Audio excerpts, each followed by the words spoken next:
Saudara-saudara, bapak-bapak dan ibu-ibu, saya memilih tema untuk kita pada pagi hari ini adalah Allah bekerja menepati janjinya. Allah bekerja menepati janjinya. Itu saya ambil dari Kejadian 21 ayat 1 sampai dengan ayat yang kedua. Bukan yang ke-21, maaf, ralat ya sedikit. Di dalam kehidupan kita ya, kita pernah berjanji, atau kita pun juga pernah diberi janji oleh orang lain, saudara atau siapa saja. Tidak jarang kita kecewa karena janji tidak ditepati. Dan itu sudah banyak kali terjadi di dalam kehidupan kita. Banyak orang berjanji tetapi tidak menepati. Mengapa kita tidak menepati? Memang ada banyak hal. Bisa saja tidak sengaja. Bisa saja sengaja. Tidak sengaja mungkin karena lupa. Gitu.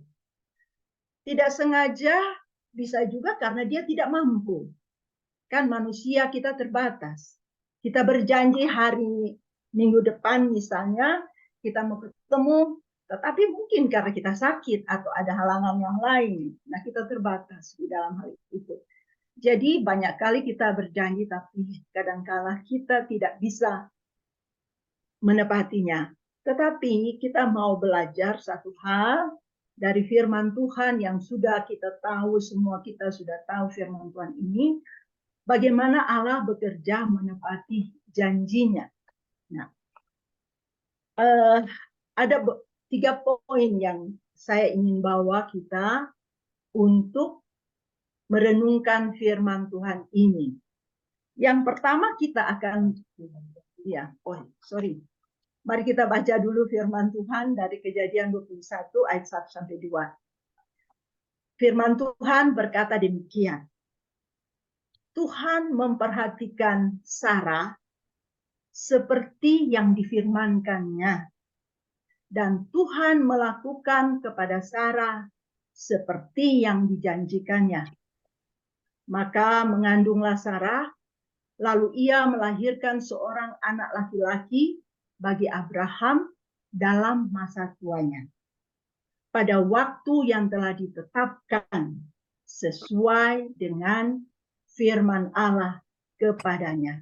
Demikianlah firman Tuhan. Yang berbahagia adalah kita yang mendengarkannya dan merenungkannya dan melakukan di dalam kehidupan sehari-hari.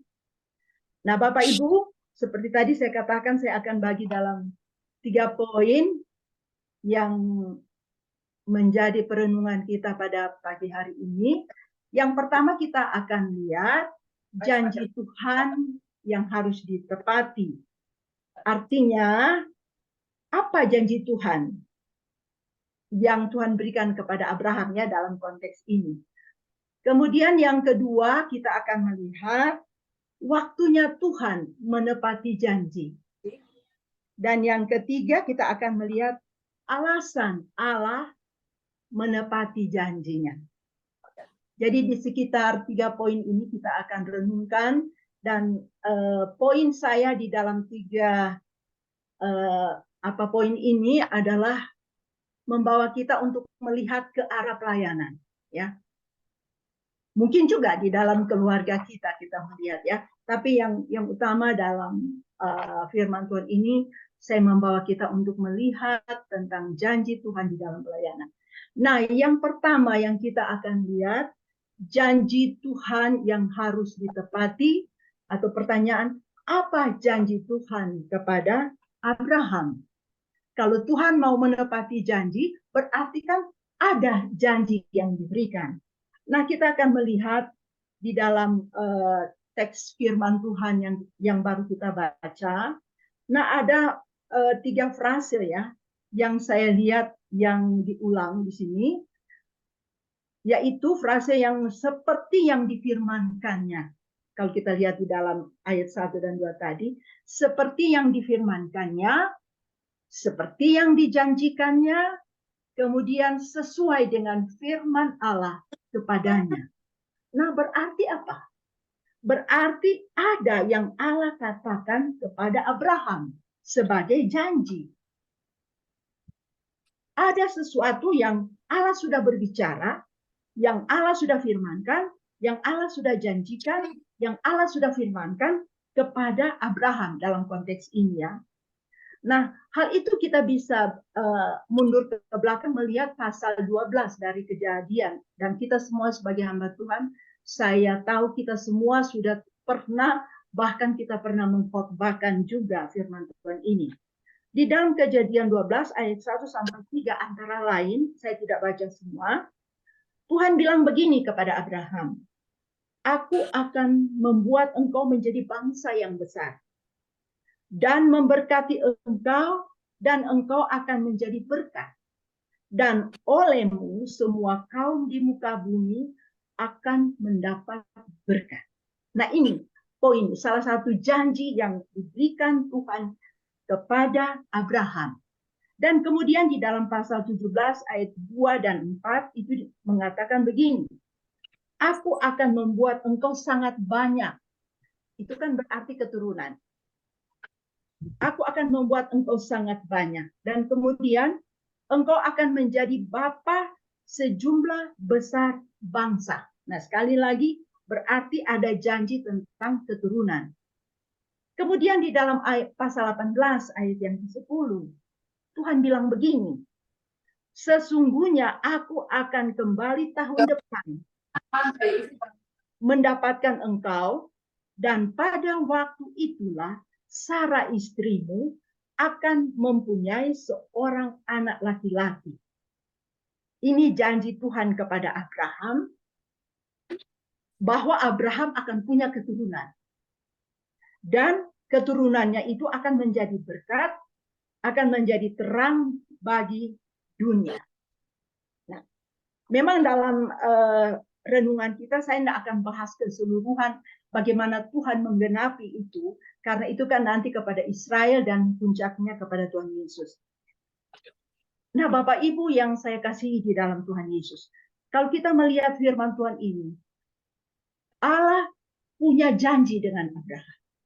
Allah berbicara kepada Abraham dengan adanya satu janji untuk Abraham. Nah, apa yang kita bisa refleksikan di dalam kehidupan kita? Satu pertanyaan kepada kita ya, dengan kita membaca firman Tuhan ini. Adakah Tuhan berjanji juga kepada kita? Apakah Tuhan pernah berbicara kepada kita sesuatu janji tentang pelayanan misalnya? Dan kalau Tuhan berbicara kepada kita, dari mana kita tahu? Ini pertanyaan penting.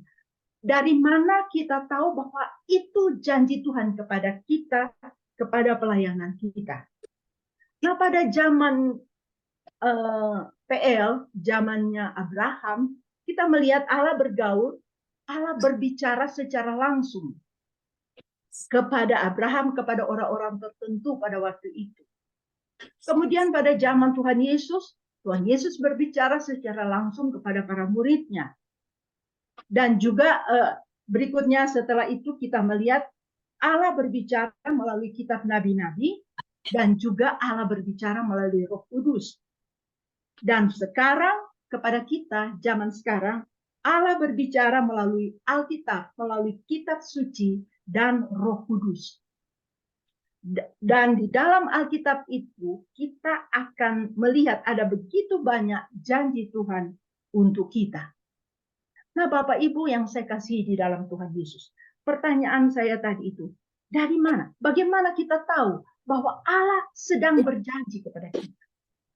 Nah, ini satu tantangan bagi kita sebagai Bapak Ibu yang melayani Tuhan. Bagaimana kita bisa tahu bahwa Tuhan sedang berbicara? Bagaimana kita bisa tahu bahwa Tuhan berbicara dan berjanji kepada kita tentang sesuatu? Dan kemudian kita mengklaim itu dengan iman dan kita menunggu Tuhan menepati janjinya. Karena seperti lagu tadi kan, bahwa janji Tuhan itu sepasti matahari yang terbit di pagi hari yang tidak pernah terlambat. Nah, jawaban ini saya mau katakan, bagaimana kita tahu itu ada di dalam hubungan pribadi kita yang akrab dengan Tuhan. Hubungan kita secara pribadi yang intens, yang terus-menerus kita lakukan. Karena tidak mungkin kita mengenal suara Tuhan kalau kita hanya sewaktu-waktu. Jadi seperti Tuhan Yesus juga kan pernah pakai perumpamaan pokok anggur. Bagaikan ranting yang melekat pada pokok. Itu tidak pernah terlepas. Dia terus-menerus melekat.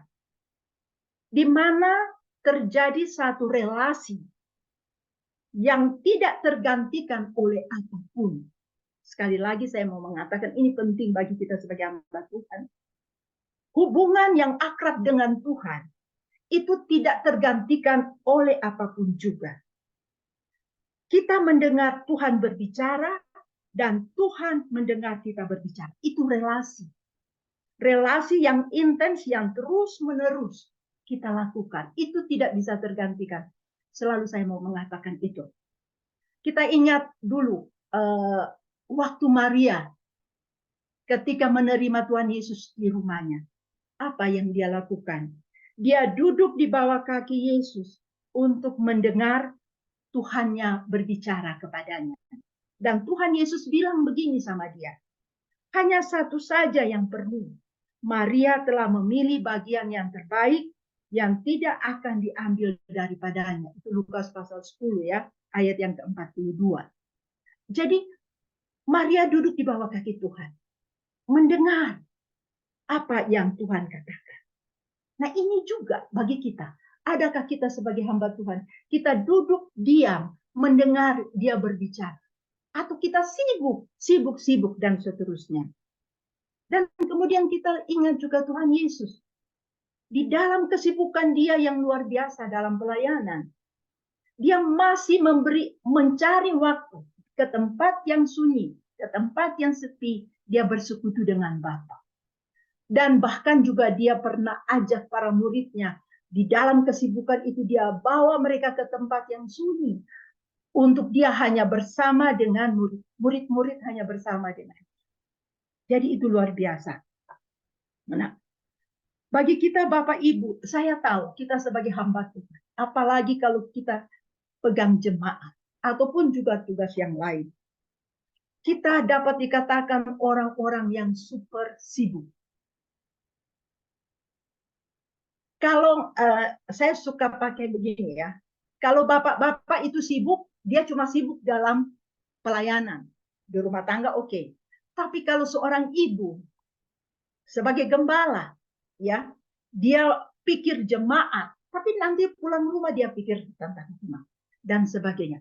Kesibukan, belum lagi rapat, hadir sana, hadir sini, kunjungan orang sakit, pimpin penghiburan orang dan sebagainya. Super sibuk. Kita adalah termasuk orang yang super sibuk. Tetapi Bapak Ibu, masihkah kita memberikan waktu yang khusus untuk kita duduk seperti Maria duduk di bawah kaki Tuhan, mendengar dia berbicara, mendengar isi hati dia terhadap kita, mendengar juga teguran dia terhadap kita. Nah, bagi kita Bapak Ibu, mendengarkan dia berbicara dan kita berbicara kepada dia, kita menangkap pesan Tuhan yang bisa juga berupa janji untuk pelayanan, untuk terobosan-terobosan baru, untuk penjangkauan-penjangkauan yang kita lakukan. Apalagi kan gereja kita punya satu visi misi adalah menjadi jemaat misioner. Nah, itu memiliki satu visi ke depan bagaimana penjangkauan itu. Nah, Bapak Ibu, di dalam pelayanan kita seperti itu, saya tidak melarang orang sibuk.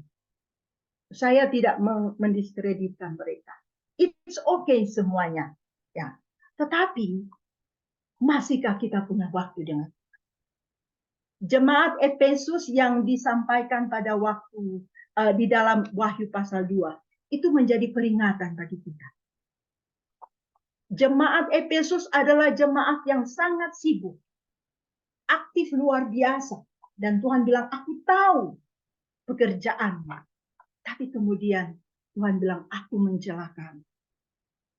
Karena kamu sudah meninggalkan kasihmu yang mula-mula. Apa tuh kasih yang mula? Keakraban kita dengan Tuhan.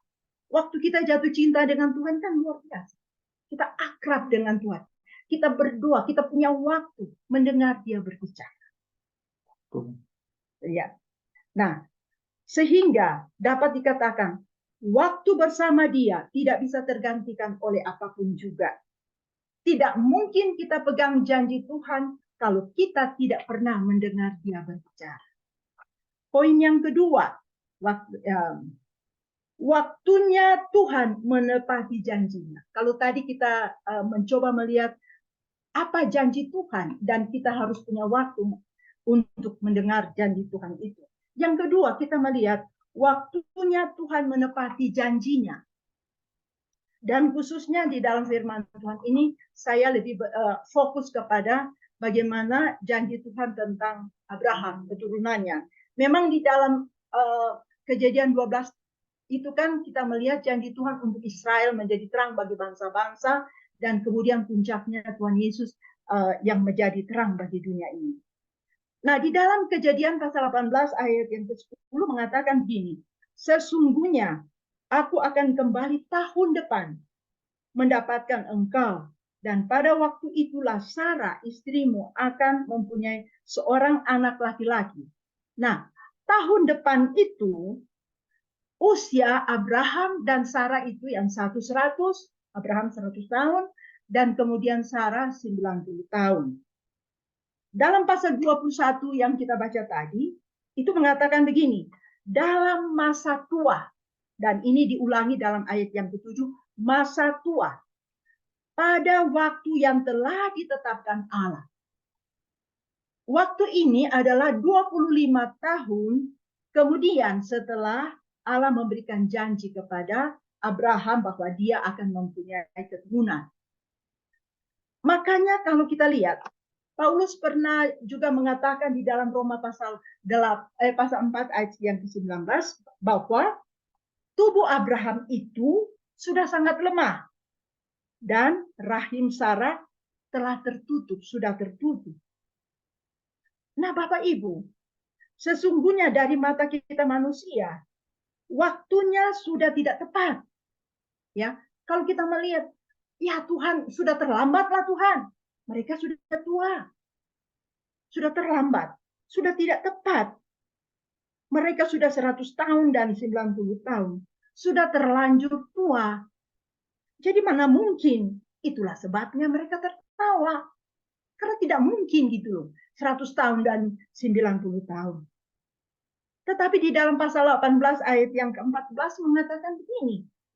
Adakah sesuatu apapun yang mustahil untuk Tuhan? Kita tahu ayat ini berkali-kali di dalam PL, di dalam PB. Adakah sesuatu apapun yang mustahil untuk Tuhan? Dan selalu saya lihat firman Tuhan ini dikatakan ketika sesuatu yang agak impossible. Ya, banyak contohnya, tapi saya tidak bisa ungkapkan di sini ya, mengingat waktu. Jadi yang pada waktu yang ditetapkan Allah, tahun depan Sarah akan mempunyai anak. Dan itu benar, Tuhan menepati.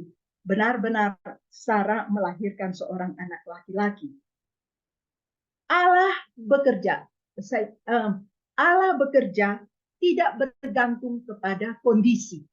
Sekali lagi ya, ini sangat menjadi berkat juga bagi saya. Allah bekerja tidak bergantung kepada kondisi. Mungkin bagi kita di sini, Allah bekerja tidak bergantung kepada kondisi keuanganmu.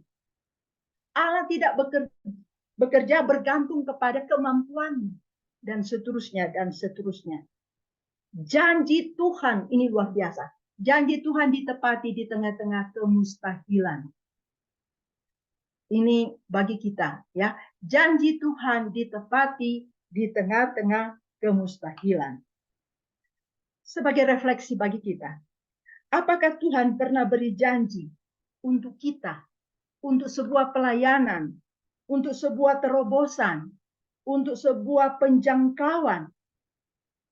yang kita sedang dan akan kerjakan dalam tim kita ini, dalam sinode Gereja Kristus ini, khususnya bidang pelayanan misi. Mungkin yang sedang kita kerjakan adalah sebuah misi yang impossible, seperti judul film Mission Impossible. Tetapi bersama dengan Tuhan, impossible itu menjadi I am possible, ya, karena Tuhan bekerja. Dan sesuatu yang selalu saya suka lihat, ya, Tuhan kadangkala mengizinkan kita berada pada titik nol, kayak Abraham dan Sarah. Impossible, mustahil. Kita berada pada titik nol, kemudian baru Tuhan bekerja. Kadangkala Tuhan buat seperti itu. Poin yang ketiga, poin yang terakhir, pertanyaan kita, apa alasannya Tuhan menepati janji? Mengapa Allah harus menepati janji? Ada 2 poin yang saya mau katakan bahwa mengapa Allah harus menepati janjinya. Pertama, karena Dia adalah Allah yang kudus. Allah yang kudus tidak mungkin berbohong. Bilangan 23 ayat 19. Masakan Ia berbicara dan tidak melakukan? Dia bukan manusia yang bisa berbohong. Jadi kalau Allah berjanji, Dia pasti menepati. Hanya pertanyaan, apakah Allah berjanji kepada kita tentang satu hal itu? Allah tidak mungkin berbohong. Dan kemudian, karena Dia juga mampu. Kalau tadi juga saya bilang kan, kadang-kala kita berjanji, kita tidak menepati karena kita tidak sanggup. Kita terbatas ruang dan waktu. Tetapi Dia adalah Allah yang berkuasa, makanya Dia bisa melakukan. Dia bisa menepati. Dia sanggup melakukan apa yang tidak mungkin menjadi mungkin. Yang impossible bisa menjadi possible. Tapi sekali lagi, relasi kita dengan Tuhan itu jangan sampai tergantikan oleh apapun juga, sehingga kita tahu Allah sedang berbicara, Allah sedang berjanji kepada kita tentang satu hal, khususnya untuk pelayanan, bahkan juga mungkin untuk keluarga kita. Dan alasan yang kedua, mengapa Allah harus menepati janji ini kepada Abraham? Karena ada satu visi misi yang Allah berikan untuk Abraham. Yang itu tadi saya katakan dalam firman Tuhan. Olehmu segala bangsa, semua bangsa di muka bumi akan menerima berkat. Nah, berkat apa? Itu berkat keselamatan. Bukan sekedar materi, ya, bukan hanya berbicara materi, tetapi keselamatan yang harus sampai kepada setiap suku bangsa. Engkau akan menjadi berkat, dan olehmu semua kaum di muka bumi akan mendapat berkat. Kalimat ini kita bisa gantikan atau kita masukkan dengan pelayanan kita. Engkau akan menjadi berkat, ya. Dan olehmu semua kaum di muka bumi. Kaum di muka bumi siapa yang kita sedang jangkau? Kaum di muka bumi. Orang-orang yang sedang kita doakan. Yang saya lihat kan kita punya satu penjangkauan ke Palu, ke Lauje, suku Lauje, ke IKN, dan kemarin kalau nggak salah ke Tenjo dan seterusnya, ya. Ada turning ke sana. Nah, kepada mereka. Tapi sekali lagi, apakah Tuhan punya janji untuk kita tentang tempat-tempat itu? Jadi Bapak, Ibu, dan Saudara yang saya kasihi di dalam Tuhan Yesus Kristus. Nah, berkat yang harus sampai kepada semua suku bangsa adalah seperti yang Tuhan Yesus katakan dalam Lukas 24 ayat yang ke-47. Dalam nama Yesus, berita pertobatan dan pengampunan dosa harus disampaikan kepada segala bangsa, mulai dari Yerusalem. Dan saya akan menutupi dengan satu statement di sini adalah, aku akan memberkati engkau, dan olehmu semua bangsa, semua kaum di muka bumi akan mendapat berkat. Dan Dia berjanji, Dia akan menepati. Allah yang berjanji, Allah juga yang akan menepati, dan Dia sanggup. Aku menyertai kamu senantiasa sampai kepada akhir zaman. Tuhan memberkati kita, kiranya firman Tuhan